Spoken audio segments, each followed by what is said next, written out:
Hey there, John Morris here, johnmorrisonline.com. Welcome back to another episode of The John Morris Show. So I got this from Ahmed over on YouTube. He said, I watched your videos since 1 year ago. You've talked about a lot of things, but you've never mentioned how to get rid of a bad habit, put something away forever. I know you're not a psychologist, but if you've ever experienced something like that, please help. It's urgent.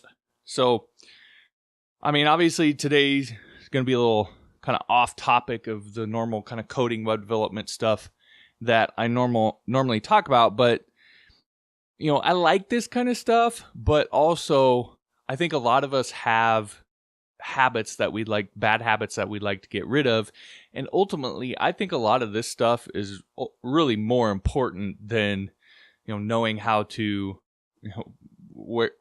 what function to use in this particular scenario, or how to comment your code, or any of that stuff. All that stuff matters. You got to learn that stuff. But often the things that really hold people back are more mental things or emotional things, fear or bad habits, etc. So I really want to kind of dive into this, and I can actually really relate to this because when I had first, a lot of you know, if you've listened to the show for any amount of time, I spent 11 years in the Army Reserves. I did a tour in Iraq, kind of right at the beginning of the Iraq War. And, we could go off on a whole political discussion about that, but I did do that. And when I came back, I suffered from what a lot of people that went over there did, from PTSD. And back then, in the early kind of stages of the war, it wasn't as kind of a well-known thing as it is now. So there were a lot of people dealing with it, and nobody really kind of knew that it was going on. We kind of got some standard kind of, we get these slideshow presentations on it, and it'd be like, hey, kind of look out for this thing. But it wasn't the acknowledged, hey, this is actually a problem we know is happening, and all of this help and counseling that they have now. There wasn't a lot of that in the initial kind of stages of the war. So a lot of people were dealing with this kind of thing on their own, and I was no different. And up until the point that I had gone to Iraq, I was one of those probably typical kind of kid growing up, at least here in America. You do some partying and a little drinking when you're in high school and as you get into college. And I had got into that, but I was really kind of trying to start to take sports in particular, but just life in general, serious. And so I had actually stopped drinking, and I hadn't drank for about 3 years going into me doing that tour in Iraq. And I had actually made it about 11 months in Iraq without drinking. Now, technically, we weren't supposed to drink at all, and there was not, like, you couldn't go to some place and buy beer or whatever. But as you can imagine, in a war zone like that, there's all sorts of things just flying around and available. So people were doing stuff, and I had made it about 11 months, and I hadn't done any of that stuff, even though it was very stressful, and there was definitely an allure to medicating yourself in that way. I hadn't actually done that, but I can't really get into the details. But that last month, I essentially came in contact with a large amount of alcohol, and I gave in to it and started drinking again. And as I came back and kind of got back home, I just continued that trend, and it really got worse and worse and worse, and got to the point where I think I can finally admit now, because it's been almost 15 years, that I became essentially a functional drunk, because I would get drunk basically every night. I would get pissed drunk every night, but I would go to bed by like 10 o'clock, and the job I worked at the time, I didn't have to be to work usually until about 8 or 9 o'clock, so I usually had enough time to sleep it off. So I was able to still get up and go to work and all of that. And some of the stories I tell about how I was jumping from job to job and so forth at that time, part of what added to the difficulty of that situation and what made it so much worse was the fact that I was drinking a lot during that time. And so I was just adding alcohol to this mix of PTSD and feeling like I wasn't really living out the life that I thought I was capable of. And it was just this really big mess, and it kind of took over my life. And so now fast forward to today, I'm not completely alcohol free by any means. I still drink from time to time. Sometimes I'll go and I'll have maybe a drink or two every night. But there are times where I'll go months at a time without having a drink, and I don't miss it at all. It's not this thing that just has control of my life and I can't escape. It's just something that I kind of do casually every now and again. It's not a big deal, and it just doesn't control me like it did before. And I know what it feels like to be controlled by a substance like that. I've felt that. And so I know now what it's like not to be controlled by it. So I know the difference. And so it's just a lot different scenario for me now. So there were some things that happened and some things I learned and some things I did along the way that helped me to ultimately break that destructive habit. So all that to say, A, I can relate to the situation, and B, that's what informs my kind of view on this. So I want to talk about this a little bit, and you understanding that that's where I'm coming from, because I'm not a psychologist, but I have dealt with this, and I have, read a lot of books and done all that sort of thing on it. And this is kind of just how I look at it. I'm not saying this is, the absolute perfect way to look at it or the exact science and all of that stuff. I'm not saying I'm some expert. This is just my view and the things that I've learned over time that might help you. So again, this is how I look at it. So the way I understand the kind of science behind this sort of thing is that when it comes to habits, is that often repeated actions, which we might call a habit, they form actual physical neural pathways in our brain and potentially in our body. So when you learn a new skill, you're actually creating a particular organization of the cells and the connections in your body and in your brain. So take shooting a basketball. When you learn how to shoot a basketball, it's a very similar sort of action that is repeated over and over and over again, and it's a combination of muscles and neurons and cells and stuff going on in your brain. And the more you do that, the stronger that pathway becomes, and that's how you get better at it to where you can do it and you don't even really think about it.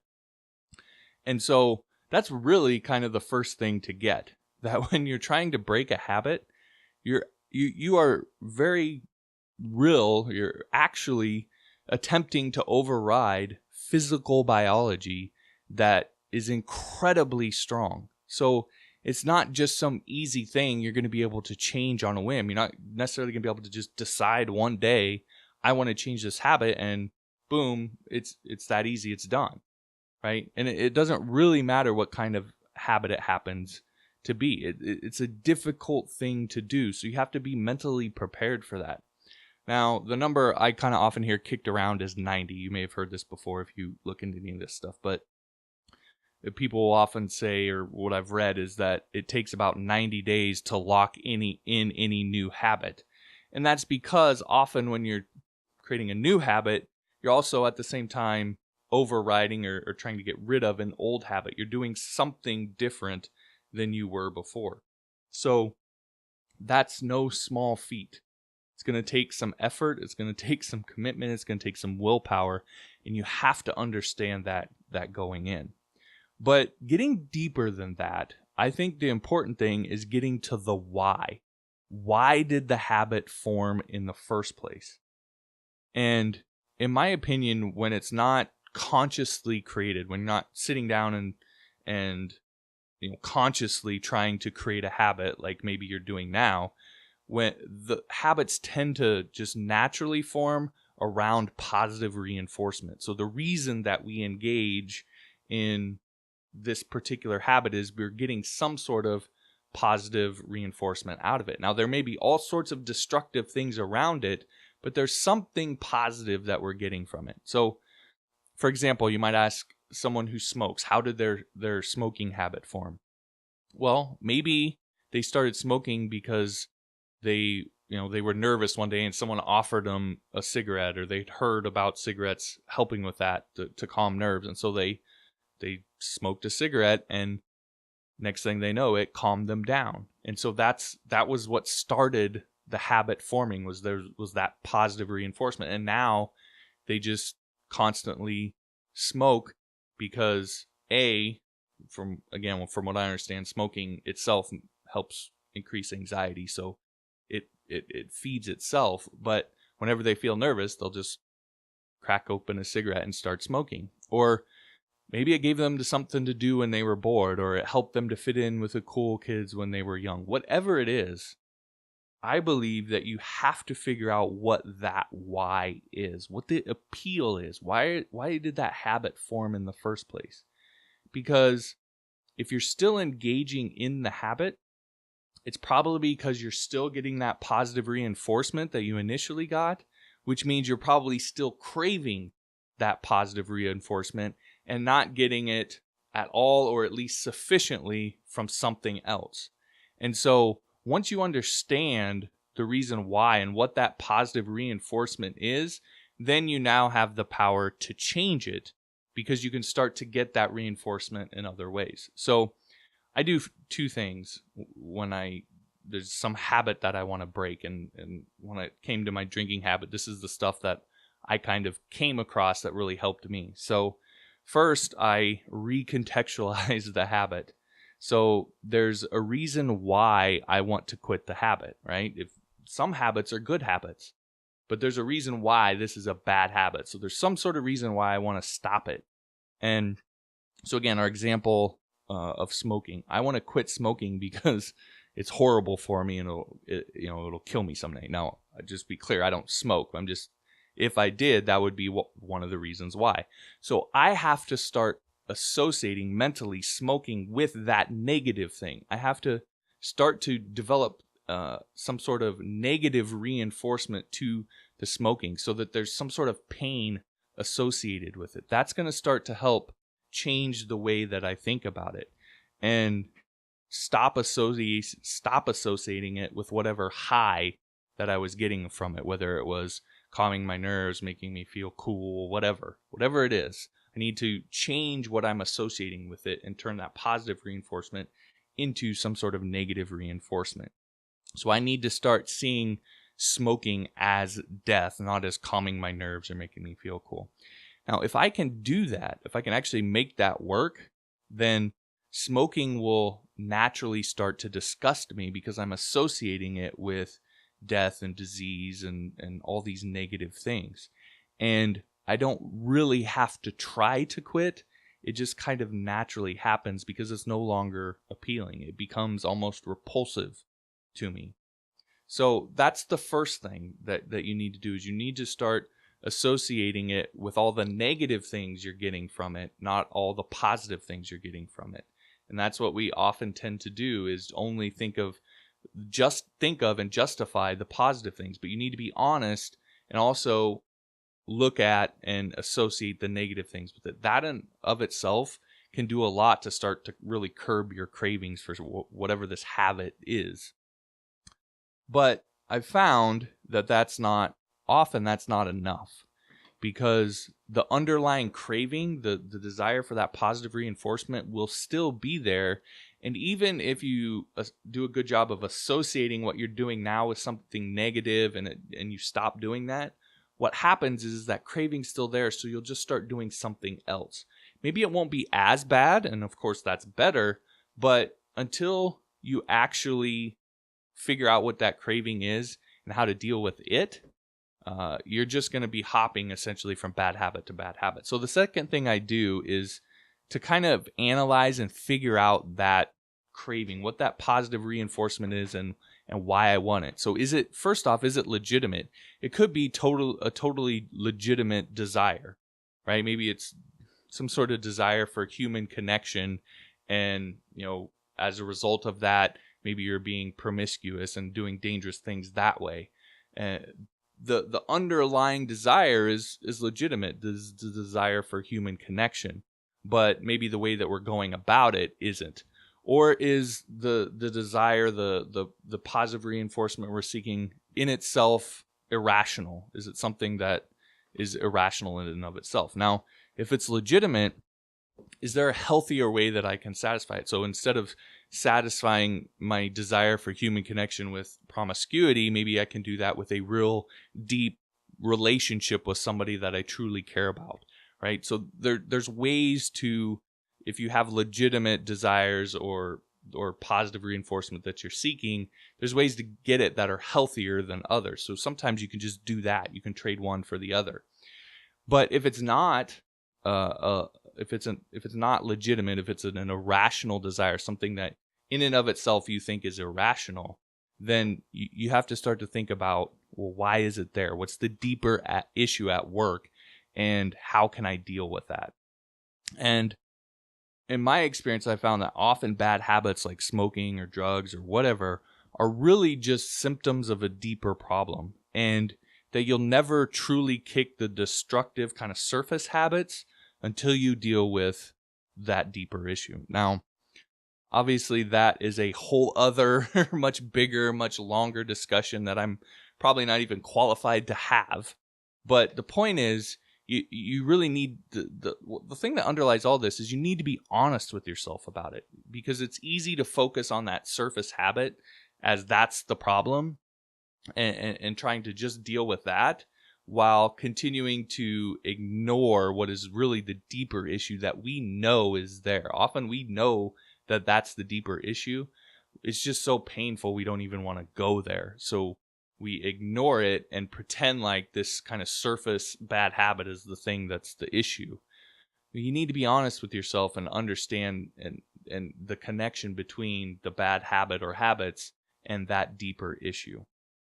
So, again, if as long as you continue focusing on just surface issues and never get to that deeper issue, you'll never truly be free of it or any of the bad habits that stem from it. So that said, even if you can't immediately fix that deeper issue, oftentimes those things are issues that take a while to get through. I mean, PTSD took me a number of years to get through. And, there's probably still ways it's affecting me that I haven't fully figured out yet. So you can't always immediately fix that deeper issue. At the very least, do what I mentioned before. Look for healthier ways to deal with those desires or those cravings or that positive reinforcement that you're seeking until you're able to deal with that deeper issue for good. The point I'm trying to make is, just don't use that as a cop-out to never deal with that deeper issue, because it'll always be hanging over your head if you do. So finally, I'll kind of leave you with this. So again, when I was in the Army, I was dealing with the PTSD, and people started becoming more and more aware of what was happening and the suicide rate that was going on within the military and people coming back from Iraq and Afghanistan and a number of other places. And so, and dealing with that emotional trauma. And so the Army, to its credit, really started trying to dig in and figure out what was going on and how to help these people. I mean, I was in during this time when all of this was happening, and they really did make a concerted, legitimate, full faith effort to try and figure this out. They really wanted to help these people to deal with this sort of thing.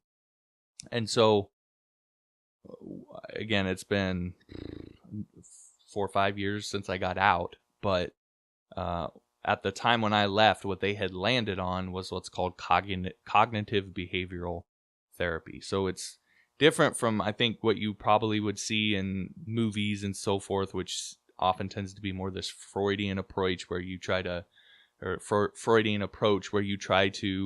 kind of, maybe you get hypnotized or you try to relive the moment. And so the whole idea, as I understand it, is to have you kind of relive the trauma as you now being separated from it and come to see it as not as traumatic, just to recontextualize it in a certain way. That's not what cognitive behavioral therapy is. It's about skills. So it teaches you thinking skills that help you to deal with all sorts of things that may come up in life, including the emotions that happen to you as a result of those things. And so it's a skill-based approach. It's more about learning how to think accurately.